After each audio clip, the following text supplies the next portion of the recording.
Hi friend, नमस्ते। कैसे आप लोग? आशा करती हूँ ठीक ही होंगे। आप लोग के सामने बहुत ही प्यारा छठी माता का गीत लेके आ गए। वीडियो पसंद आए लाइक से कमेंट जरूर करिएगा। बहुत ही प्यारा गीत है। चलिए शुरू करते हैं।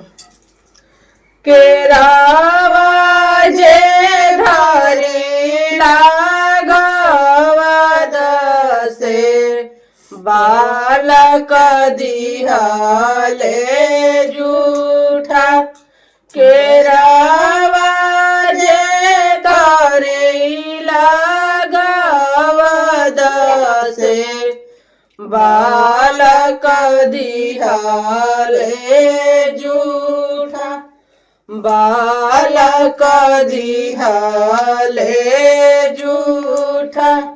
माफ करिए छठिया मैया, बालक हऊँ तुहा। बालक हऊँ तोहा। माफ करिए छठिया मैया, बालक हऊँ तुहा।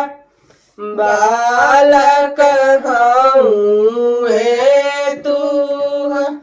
सेउआ जे धरिले घवद से बालक दिहले जूठा।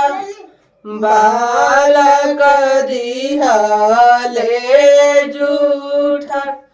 माफ करिए छठिया मैया, बालक हऊँ तोहा। बालक हऊँ तोहा। वीडियो पसंद आए लाइक करिएगा।